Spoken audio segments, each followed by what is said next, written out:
तो एपिसोड की शुरुआत में हमें ये बताया जाता है कि ये एक ऐसी कहानी है जो कि बहुत ही ज़्यादा मिस्टीरियस है और इसे कोई भी पढ़ता नहीं था। फिर हमें अपने मेन कैरेक्टर को दिखाया जाता है जो कि ट्रेन में कहीं जा रहा होता है। वो अपने फ़ोन में देखते हुए सोच रहा होता है कि मुझे एक ऐसी मांगा चाहिए जिसमें कम से कम 3000 एपिसोड हो जिसको मैं पढ़ सकूं। हमें अपना मेन कैरेक्टर बताता है कि मैं एक पहला आदमी हूं जिसको इस मांगा के लास्ट एपिसोड तक पहुंचने में 10 साल का समय और फिर वो बताता है कि मुझे इस चीज़ की पहले जानकारी भी नहीं थी। फिर हमें वापस से ट्रेन का सीन दिखाया जाता है जहाँ पर सारे लोग किसी चीज़ को देख के काफ़ी डर चुके होते हैं। उसके बाद हमें अपने मेन कैरेक्टर के फ़ोन का सीन दिखाया जाता है जहाँ नोटिफिकेशन आता है कि इस दुर्घटना से बचने के लिए 3 तरीके, और हमारे मेन कैरेक्टर के मुंह से निकलता है कि मुझे पता है इससे कैसे बचते हैं। उसके बाद सीन वहीं कट हो जाता है और हमें पता चलता है कि कहानी के पीछे 10 वर्ष में उसने जो भी पढ़ा था वो सब हकीकत में बदल चुकी है। और हमारा मेन कैरेक्टर ये कह रहा होता है कि मैं इस लास्ट एपिसोड को खोलने के लिए भी बहुत ज़्यादा घबरा रहा हूँ। वो काफ़ी ज़्यादा खुश और सहमा हुआ होता है और वो कहता है कि मैं इस दुनिया का एकमात्र व्यक्ति हूँ जो कि जानता है कि ये दुनिया कैसे ख़त्म होगी। उसके बाद उसके फ़ोन में नोटिफिकेशन आता है कि सर्वनाश से बचने के 3 तरीके, और बताया जाता है कि अगर आप इस मैसेज को पढ़ रहे हैं तो आप बच जाएंगे। हमारा मेन कैरेक्टर उस मैसेज को स्वैप कर देता है। उसके बाद हमारे मेन कैरेक्टर का नाम पता चलता है जो कि होता है दोगजा किम, और वो हमें बताता है कि मैं अपने आप को इसी तरह से इंट्रोड्यूस करता हूँ पर 10 में से 9 बार लोग मुझे गलत समझ लेते हैं। मैं आपको ये बता दूं कि दोगजा का मतलब होता है इस दुनिया का एक लौता बच्चा। उसके बाद हमें अपने मेन कैरेक्टर का सीन दिखाया जाता है जो किसी आदमी से बात कर रहा होता है, लेकिन वो आदमी कहता है ओह तो तुम एक लौते बच्चे बचे हो। उसके बाद हमारा मेन कैरेक्टर माफ़ी मांगने लग जाता है कि लेकिन मेरा ये मतलब नहीं था। फिर वो आदमी चिल्लाते हुए कहने लग जाता है कि अच्छा तो तुम्हारा मतलब क्या था, और अब से हम अपने मेन कैरेक्टर को किम ही बुलाएंगे। तभी हमें किम के हाथों में एक कार्ड दिखाया जाता है और वो सोचता है कि पता नहीं मेरे पापा ने मुझे ये नाम क्यों दिया, वो तो बस ये चाहते थे कि मैं बड़ा होकर एक अच्छा पिता बनूं। उसके बाद किम बोलता है कि ये नाम मेरे पे एक अभिशाप की तरह है क्योंकि अभी तक वो अकेला रहा है और उसकी कोई पत्नी भी नहीं है। उसके बाद वो मैनेजर बोलता है कि अच्छा मैं समझ गया। फिर हमें अपने मेन कैरेक्टर का स्टेटस दिखाया जाता है जिसका पूरा नाम दोगजा किम है। वो 28 साल का है और वो एक 3rd रेट के कॉलेज से ग्रेजुएट हुआ है। बाद सीन प्रेजेंट में आ जाता है जहां हमारा मेन कैरेक्टर किम बताता है कि वो मेट्रो में बैठ के नॉवेल पढ़ने का शौकीन है और वो अभी काम से घर जा रहा था, और वो बताता है कि आज का जो सफ़र है वो बाकी सभी सफ़र से अलग लग रहा है। तभी उसको एक लड़की की आवाज़ आती है और वो कहती है कि ओह अगर तुम इस तरह फ़ोन में लगे रहे तो फ़ोन में ही उलझ जाओगे। उसके बाद कैमरा शिफ्ट होता है और हमें एक बहुत ही ज़्यादा खूबसूरत लड़की को दिखाया जाता है। किम उसको देख के लड़खड़ा जाता है और बोलता है हेलो। तभी वो लड़की उससे पूछती है कि क्या तुम घर जा रहे हो? तो वो लड़की जिसका नाम संगयू है वो बताती है कि मैं बहुत खुशनसीब हूँ कि मेरा टीम मैनेजर बिजनेस ट्रिप पे गया हुआ है, इसीलिए मैं घर के लिए जा रही हूँ। फिर हमें किम का सीन दिखाया जाता है जो कि काफ़ी शर्मा रहा होता है और वो कहता है कि मुझे यकीन नहीं हो रहा कि मैं अपने ऑफिस की सबसे खूबसूरत लड़की के साथ घर जा रहा हूँ, और वो उसके बालों की खुशबू से पागल हो रहा होता है। तब संगयू किम से पूछती है कि क्या तुम घर जाने के लिए हमेशा मेट्रो का इस्तेमाल करते हो? पर किम खुद में ही खोया हुआ होता है। वो सोच रहा होता है कि ये हमारे ऑफिस की सबसे खूबसूरत लड़की है, इसको घर तक छोड़ने के लिए तो लोग अपने गुर्दे उड़ा देते होंगे।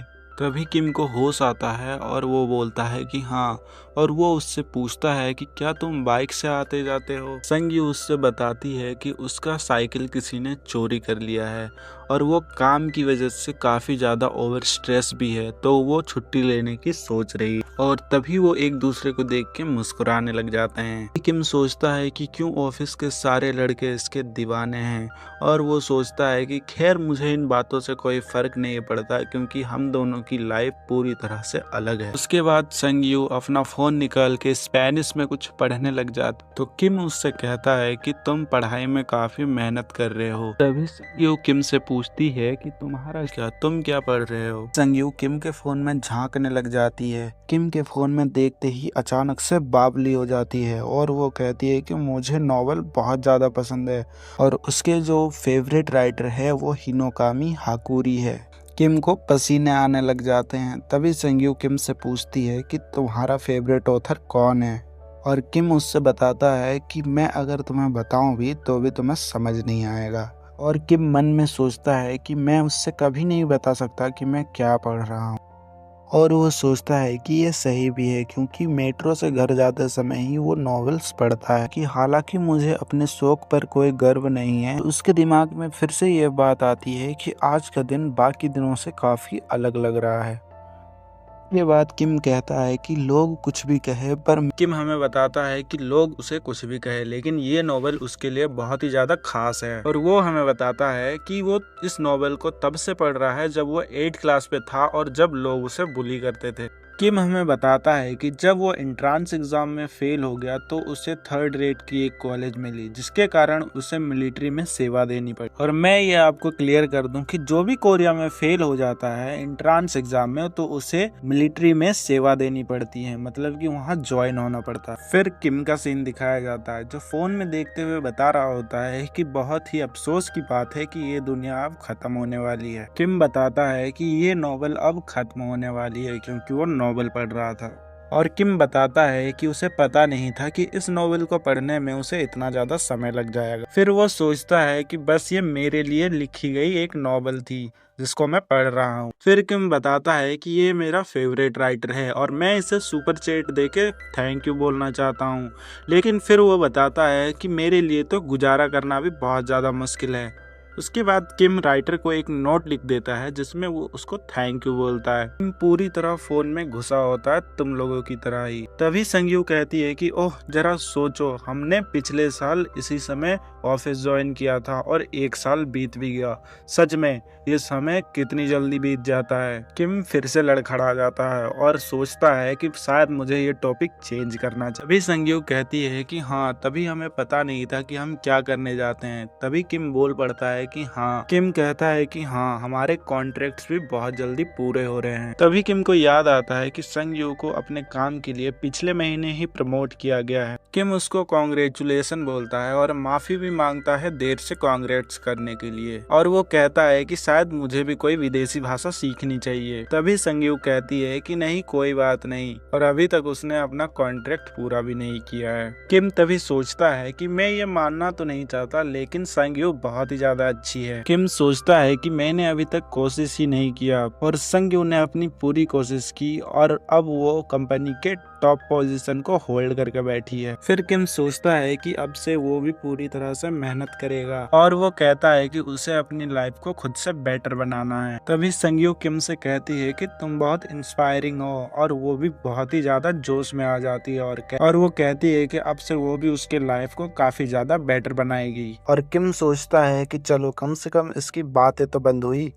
तभी किम के फोन पे एक मैसेज आता है। जब वो देखता है तो ये वही राइटर होता है जिसको उसने मैसेज करा होता है, और वो राइटर किम से कहता है कि थैंक यू, आप लोगों की वजह से मैं ये कहानी पूरा कर पाया और मुझे एक पुरस्कार भी मिला। आप भी मेरे चैनल को सब्सक्राइब कर लीजिए जिससे कि अगला एपिसोड 1 घंटा का हो। फोन पे एक मैसेज आता है जिसको कि किम क्लिक कर देता है। किम ने मैसेज को क्लिक किया ही था कि तभी ट्रेन पे किसी का हमला होता है। सारे लोगों में अफरा तफरी मच जाती है और सारे लोग ये सोचने लग जाते हैं कि क्या ये एक टेररिस्ट अटैक है। तभी हमें लोगों का सीन दिखाया जाता है जो कि पूरी तरह से डर चुके होते हैं। हमें किसी जानवर का सीन दिखाया जाता है जिसके दांत काफी खतरनाक लग रहे होते हैं। किम और संगयू भी डर चुके होते हैं। तभी किम संगयू से पूछता है कि क्या तुम ठीक हो, और संगयू किम से पूछती है कि तुम्हें क्या लगता है यहाँ क्या हो रहा है।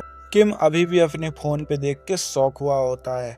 पर तभी लोगों के चिल्लाने की आवाज आती है कि ट्रेन को जल्दी खाली करो। संग्यू किम से पूछती है क्या लगता है तुम्हें ये क्या हो रहा है। तभी किम के फोन पे एक और मैसेज आता है जिसमें लिखा हुआ होता है कि पहला पड़ाव शुरू होता है। और किम हमें बता एपिसोड 2 की स्टार्टिंग होती है और तभी हमें दिखाया जाता है कि ट्रेन अचानक से रुक चुकी है। इसके कारण सारे लोग अपनी अपनी जगह पे खड़े हो जाते हैं। तभी एक फ्लैश चमकता है और सारे लोग उस फ्लैश की तरफ देखने लग जाते हैं और उस फ्लैश के अंदर से एक कुत्ता भैंचोद क्या है ये। फिलहाल इसका नाम डॉग भी बताया गया तो हम इसको डॉग भी बोलेंगे। तभी उस फ्लैश के अंदर से डॉग भी निकलता है। उसे देख के ट्रेन के अंदर जितने भी लोग थे सारे लोग शॉक हो जाते हैं। तभी एक लड़का उसकी तरफ उंगली करके पूछता है कि है क्या चीज है ये, और एक लड़का तो खुशी से उसकी वीडियो बनाने लग जाता है। तभी एक लड़की कहती है कि है इतना बदसूरत है ये, लेकिन सच बताऊं भाई वो कुत्ता डॉग भी जो भी है वो उस लड़की से काफी सुंदर दिख रहा है। पर हमारा मेन कैरेक्टर उस जानवर को देख के पूरी तरह से शॉक हो गया होता है। उसे पता था कि ये डॉग भी उसके मांगा के पहले एपिसोड पे दिखाया गया था जो कि वो पढ़ रहा था। वो पूरी तरीके से डर जाता है और वो कहता है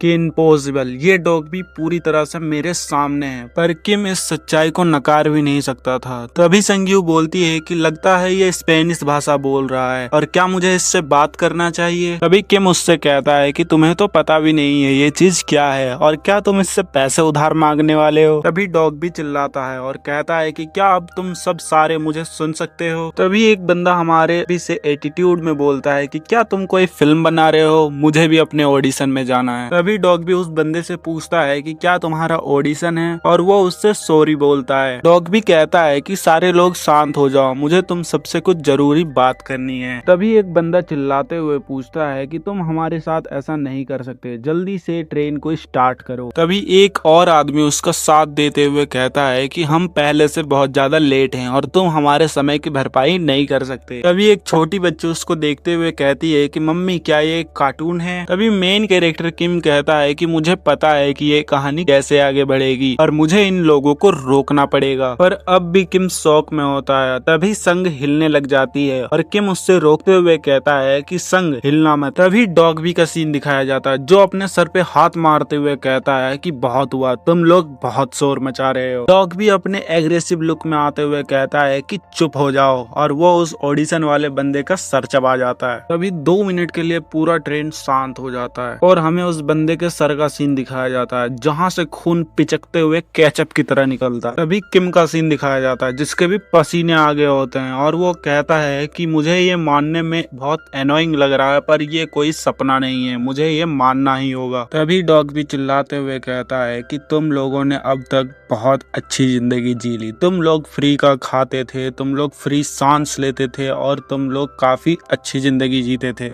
पर तुम लोगों को क्या लगता है कि ये सही है? जीवन में कुछ भी फ्री नहीं है और अब सब ये समाप्त होता है। उसकी ये बात सुनकर सबकी फट जाती है। तभी एक चूतिया उसकी बातों में उंगली करते हुए कहता है कि क्या तुम्हें पैसे चाहिए। किम उस आदमी को तुरंत पहचान जाता है और संग से पूछता है कि क्या ये फाइनेंस टीम से मिस्टर हान नहीं है। संग क्लियर करते